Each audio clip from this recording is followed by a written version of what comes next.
ओम गंग गणपते नमः। आप सभी को भादवा चौथ की भाद्रपद संकष्टी चतुर्थी की हार्दिक शुभकामनाएं। आज के दिन श्री गणेश जी का पूजन अर्चन किया जाता है और वह उन्हें संकट नाशन कहा जाता है। वह अपने भक्तों के सभी संकट हरती हैं। तो दोस्तों, आज की इस वीडियो में आप भाद्रपद मास के संकष्टी चतुर्थी के दिन सभी पुरानी कथाएं इसी वीडियो में सुनेंगी और साथ ही साथ चौथ माता की भी कहानी का आप रसपान करेंगे। तो चलिए वीडियो शुरू करते हैं। अगर आपको हमारी ये वीडियो अच्छी लगी हो तो लाइक शेयर और सब्सक्राइब करना ना भूलें और कमेंट बॉक्स में ओम गंग गणपते नमः अवश्य लिखें। तो चलिए वीडियो शुरू करते हैं। पुरानी कथाओं के अनुसार पूर्व काल में राजाओं में श्रेष्ठ राजा नल था। उसकी रूपवती रानी का नाम दमयंती था। शापवश राजा नल को राज्य अपना खोना पड़ा और रानी के वियोग से कष्ट सहना पड़ा। तब दमयंती ने इस व्रत के प्रभाव से अपने पति को प्राप्त किया था। राजा नल के ऊपर विपत्तियों का पहाड़ टूट पड़ा था। डाकुओं ने उनके महल से धन, गरशाला से हाथी और घुड़शाला से घोड़े हरण कर लिए तथा महल को अग्नि से जला दिया। राजा नल भी जुआ खेलकर सब हार गए। नल असहाय होकर रानी के साथ वन को चले गए। शापवश स्त्री से भी वियोग हो गया। कहीं राजा और कहीं रानी दुखी होकर अपना गुजारा करने लगी। एक समय वन में दमयंती को महर्षि शरभंग के दर्शन हुए। दमयंती ने मुनि को हाथ जोड़कर नमस्कार किया और प्रार्थना की कि प्रभु, मैं अपने पति से किस प्रकार मिलूंगी। शरभंग मुनि बोले, दमयंती, भादों की चौथ को एक दंत गजानन की पूजा करनी चाहिए। तुम भक्ति और श्रद्धा पूर्वक गणेश चौथ का व्रत करो, तुम्हारे स्वामी तुम्हें अवश्य ही मिल जाएंगे। शरभंग मुनि के कहने पर दमयंती ने भादों की गणेश चौथ को व्रत आरंभ किया और 7 मास में ही अपने पुत्र और पति को प्राप्त किया। इस व्रत के प्रभाव से नल ने सभी सुख प्राप्त किए। विघ्नों का नाश करने वाला तथा सुख देने वाला यह सबसे उत्तम व्रतों में से एक व्रत माना जाता है। अब मैं आपको गणेश चतुर्थी के उपलक्ष्य में दूसरी पुरानी कथा श्रवण करवा रही हूँ। पौराणिक कथा के अनुसार एक बार भगवान शिव तथा माता पार्वती नर्मदा नदी के किनारे बैठे थे।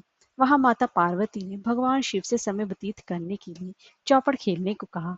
शिव चौपड़ खेलने को तैयार हो गए, परंतु इस खेल में हार जीत का फैसला कौन करेगा, यह प्रश्न उनके समक्ष उठा। तो भगवान शिव ने कुछ तिनके एकत्रित कर उसका एक पुतला बनाकर उसकी प्राण प्रतिष्ठा कर दी और पुतले से कहा कि बेटा, हम चौपड़ खेलना चाहते हैं, परंतु हमारी हार जीत का फैसला करने वाला कोई नहीं है, इसलिए तुम बताना कि हम दोनों में से कौन हारा और कौन जीता। उसके बाद भगवान शिव और माता पार्वती का चौपड़ खेल शुरू हो गया। यह खेल 3 बार खेला गया और संयोग से तीनों बार ही माता पार्वती जी की जीत हुई। खेल समाप्त होने के बाद बालक से हार जीत का फैसला करने के लिए कहा गया, तो उस बालक ने महादेव को ही विजयी बताया। यह सुनकर माता पार्वती क्रोधित हो गई और क्रोध में उन्होंने बालक को लंगड़ा होने, कीचड़ में पड़े रहने का श्राप दे दिया।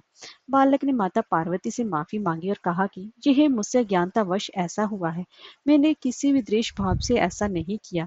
बालक द्वारा क्षमा मांगने पर माता ने कहा, यहाँ गणेश पूजन के लिए नाग कन्याएं आएंगी, उनके कहे अनुसार तुम गणेश व्रत करो, ऐसा करने से तुम मुझे प्राप्त करोगे। यह कहकर माता पार्वती शिव के साथ कैलाश पर्वत पर चली गई। 1 वर्ष के बाद उस स्थान पर नाग कन्याएं आई।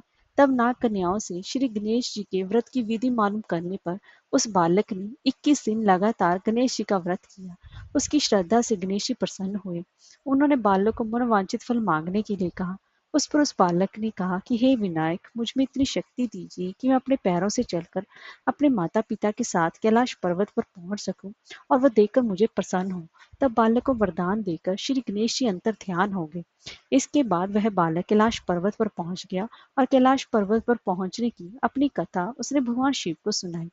चौपड़ वाले दिन से माता पार्वती शिव जी से विमुख हो गई थी। अंतः देवी के रुष्ट होने पर भगवान शिव ने भी बालक के बताए अनुसार 21 दिनों तक श्री गणेश जी का व्रत किया।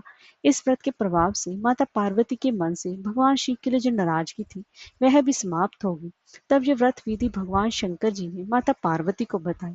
यह सुनकर माता पार्वती के मन में भी अपने पुत्र कार्तिकेय से मिलने की इच्छा जागृत हुई। तब माता पार्वती ने भी 21 दिनों तक श्री गणेश जी का व्रत किया तथा दूर्वा, फूल और लड्डुओं से श्री गणेश जी का पूजन अर्चन किया। व्रत के 21वें दिन कार्तिकेय स्वयं माता पार्वती जी से आकर मिले।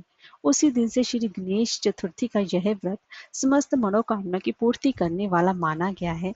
इस व्रत को करने से मनुष्य के सारे कष्ट दूर होकर मनुष्य को सुख सुविधाओं की प्राप्ति होती है। तो दोस्तों, अब मैं आपको इस संकष्टी चतुर्थी के शुभ अवसर पर आपको भादवा चौथ की, चौथ माता की व्रत कथा का रसपान कराने जा रही हूँ।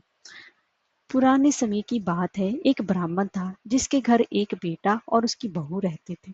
बेटा और पिता कुछ कमाते तो थे नहीं, जो बहू के साथ आया हुआ दहेज का धन था उसी से ही अपना काम चलाते थे। जब भी बहू बाहर कचरा डालने जाती, तब उसके पास वाली पड़ोसन उससे पूछती थी कि बहू, आज खाने में क्या खाकर आई हो? तब वह बोलती है कि मैं तो बासी और ठंडी रोटी खाकर ही आई हूँ। एक दिन साहूकार के बेटे ने ये बात सुन ली। वह वहां से चला गया। अपनी माँ के पास जाकर बोला कि माँ, तू तो अपनी बहू को रोज गर्म खाना खिलाती है और वह फिर भी बाहर जाकर ये बोलती है मैं तो बासी रोटी खाकर आई हूँ। तब माँ ने कहा कि बेटा, मैं तो चारों थाली में बराबर गर्म खाना परोसती हूँ। यदि तुम्हें यकीन नहीं है तो तुम खुद देख लेना। वह अगले दिन तबीयत खराब होने का बहाना बनाकर कंबल ओढ़कर लेट गया।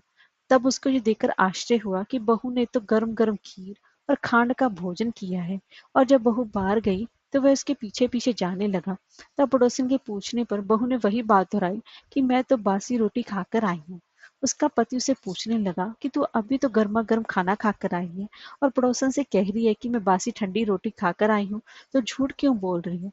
तब उसकी विद्वान पत्नी ने कहा कि यह ना तो तुम्हारे कमाए हुए पैसों की रोटी है और ना ही तुम्हारे पिताजी के कमाए हुए पैसों की रोटी है। यदि हम इसी तरह बैठे बैठे धन को खर्च करते रहे तो ये एक दिन कुएं के पानी की तरह समाप्त हो जाएगा। यह सुनकर उसने प्रदेश जाने का विचार कर सुबह उठकर माँ से बोला कि माँ, मैं कमाने के लिए प्रदेश जाऊंगा। माँ ने कहा, अपने पास बहुत धन है, तुझे प्रदेश जाने की क्या आवश्यकता है? पर वह नहीं माना और कमाने के लिए प्रदेश चला गया। पीछे से उसकी पत्नी 12 महीने का चौथ का व्रत करती थी। उसको प्रदेश में रहते हुए 12 वर्ष व्यतीत हो गए और तब चौथ माता और विनायक जी महाराज ने सोचा कि इसको अब घर बुलाना चाहिए। चौथ माता लड़के के सपने में जाकर बोली कि तू अब घर चला जा, तेरी पत्नी तेरे को याद करती है। वह बोला कि मैं घर कैसे चला जाऊं, मेरा यहाँ इतना बड़ा कारोबार फैला हुआ है। तब चौथ माता ने कहा कि तू सुबह एक दीपक जलाकर चौथ माता का नाम लेकर बैठ जाना और जिनके पैसे बकाया है वे पैसे दे जाएंगे और लेने वाले ले जाएंगे। लड़के ने वैसा ही किया और उसका सारा काम एक ही दिन में ही निपट गया। जब वह घर जा रहा था तो उसे रास्ते में एक सांप दिखाई दिया जो कि आग के पास जा रहा था। उसने सांप को आग से बचाने के लिए दूर कर दिया। ऐसा करने से नागराज क्रोधित हो गई और कहा कि है पापी, मैं तो इस नाग योनि से मुक्ति के लिए जा रहा था और तूने मुझे ऐसा नहीं करने दिया। अब मैं तुझे डस लूंगा। तब वह लड़का बोला, मैं 12 वर्ष बाद अपने घर जा रहा हूँ, आप मुझे वशी डस लीजिए, किंतु आज मुझे अपने घर वालों से मिलने दीजिए। आप कल रात को आकर मुझे डस लेना। नाग ने उसकी शर्त मान ली और वह वहां से चला गया। जब लड़का घर आया तो वह उदास था। उसने अपनी पत्नी के पूछने पर भी सारी बात बता दी। उसकी पत्नी बहुत चतुर थी। उसकी पत्नी ने एक सीढ़ी पर बालू रेत बिछा दी और दूसरी सीढ़ी पर दूध का कटोरा रख दिया। तीसरी पर फूल माला बिखेर दिए। चौथी पर इत्र छिड़क दिया। पांचवी पर मिठाई रख दी और छठी सीढ़ी पर जौ और सातवीं पर रोटी रख दी। रात को जब सांप आया तो सबसे पहले ठंडी ठंडी रेत में लौट कर आया। फिर दूसरी सीढ़ी पर दूध पीकर कहा, मैं एक ब्राह्मणी के बेटे को डसता तो नहीं, लेकिन वचन दिया हुआ है इसलिए डसना पड़ेगा। फिर फूल माला की सीढ़ी से होता हुआ प्रसन्नता पूर्व इत्र की खुशबू लेता हुआ ऊपर की ओर जाने लगा। सांप ऊपर आता हुआ देखकर बिंदाई जी ने चौथ माता से कहा कि इस ब्राह्मणी के बेटे की रक्षा करनी होगी, क्योंकि इसकी पत्नी इसके लिए चौथ का व्रत करती है, उसका फल तो देना ही पड़ेगा।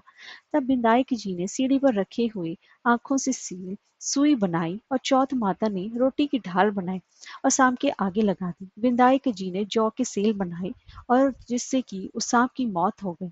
सुबह उस लड़के से मिलने गांव के लोग आने लगे, क्योंकि वह 12 वर्ष के बाद घर वापस आया था।